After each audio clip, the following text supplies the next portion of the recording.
السلام عليكم ورحمة الله وبركاته. maanta mawduuceenu wuxuu ku saabsan yahay indho cuncunka. Indho cuncun ayaa aad u qabtaa sanadka dhan ayaad qabtaa indho cuncun ama qayb ka mid ah sanadka bilooyin ka mid ayuu aad indhaha ku cuncunaa. Habkee ayaa isaga zuulin lahayd ayaa muuqaalkan xoog u saari doonaa, weliba nooca allergiga ah. Daawasho wacan.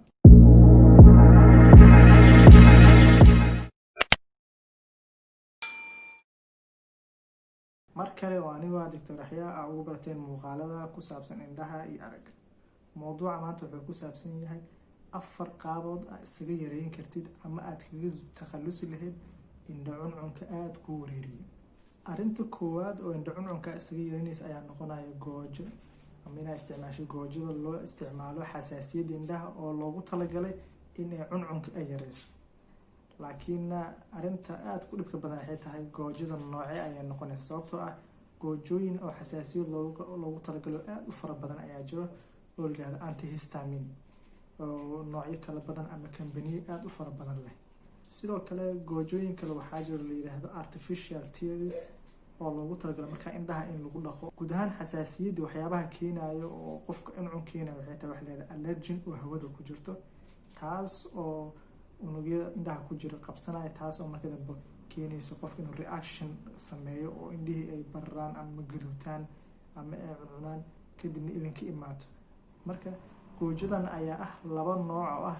midda koowaad oo ah in waxyaabahaas indhaha galay oo allergen loo yaqaano in ay xiraan kadibna ay ka hortagaan inuu reaction uu sii sameeyo. midda labaad ayaa noqonayso goojada kale oo artificial tear la yiraahdo ah waxyaabahan allergen la yiraahdo oo hawada kasoo galayo ama kaasoo raacaya dabeesha kadib indhaha galayo, kaas ayuu banaanka u saaraya. marka goojadan ayaa labadaas nooc kala guud ahaan kuwaas oo loogu talagalay in indho cuncunkaaga ay yareeyaan. arrinta labaad oo ugu saameynta badan oo loogu hortagi karo indho cuncunka qofka inuu yareeyo waxa la yiraahdo cold compress oo ah wax qabow ama ay maskigan inaad fridge gelisid, taas oo maaragtay xilligii aad seexanaysa ama saacado maalintiiba inaad indhaha ku xiratid, taas oo saameyn karto in indho cuncunkaaga uu yaraado. tusaale ahaan qabowgaas waxa uu sameynayo waxay tahay waad aragteen qof markuu feer ku dhaco kale meel bararto, wax ugu horeeya oo marka dadka qaar ay sameeyaan ayaa ah inay soo qaataan baraf ay saaraan. waa aragteen dadka qaar inay saameyn toos ku leedahay inuu bararkaas uu ka dejinayo. haddii mar uu jug ugu dhacdo oo aad u isticmaashay barafkaas, qaybta commentiga igula wadaag, waxaan rabaa inaa ogaado. sidaasoo kale ayay waxyaabahan qabowga ah ee la yiraahdo eye mask compress la saaraya indhaha oo kale doorkaas ayuu ciyaaraya. indhahan mararka qaar gaduudka ah weliba marka qaar sababo wax la yiraahdo seasonal allergy oo ah bilaha qaar ayaa xasaasiyadda aad u badan tahay, sababtoo ah geedaha qaar ayaa neefsanayo ama wax allergen ayay soo deynayaan. taas ayaa keenaysa marka qaar inay indhaha gasho, inkastoo marka qaar ay jirto allergic oo sanadkii oo dhan ah oo dadka qaar ayaa wax ku kiciyo. waxaas haddii indhahooda arkaan allergigaas ayaa marka ku kacayo.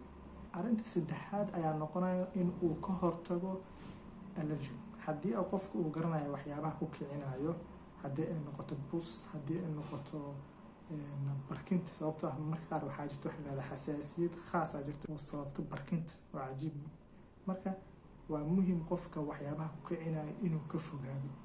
tusaale ahaan haddii marka qaar aad qabto wax la yiraahdo seasonal ah, bilaha qaar haddii ay kugu kicayso kale oo aad og tahay ama buska ama waxyaabaha geedaha qaar ama cawska in ay kugu kicinayaan, waxyaabaha aad sameynaysaa waxay tahay mar walba aad banaanka ka imaatid inaad meeratid, dharkan inaad si fiican u dhaqatid oo aad ku imaatay mar walba aad dhaqdid.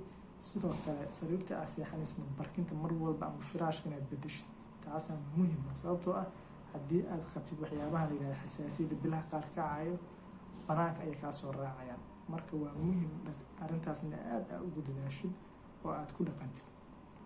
arrinta ugu dambeysa oo arrinta afraad ah oo aad sameyn kartid haddii aad qabtid indho cuncun, weliba indho cuncun aad u daran, dhakhtar inaad u tagtid, sababtoo ah dhakhtarka marka qaar goojooyin qaar ayuu marka hore kuu soo qori karaa oo steroid la yiraahdo, goojooyinka hore aan soo sheegnay ka culus, kaas oo marka qaar waxyaabaha indha bar hadduu u jiro kale xasaasiyadaada aad haday u darantahay oo kale controlayo.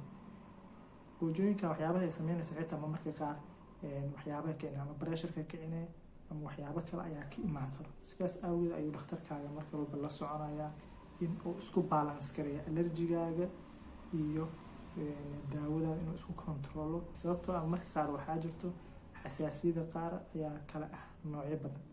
mid waxaa jirto tirahda vernal keratoconjunctivitis oo ku dhacdo caruurta markay jiraan 13 sano markay qaangaar ay usoo dhow yihiin oo kale ama 8 sano 9 sano markay jiraan oo kale ayay u badan tahay.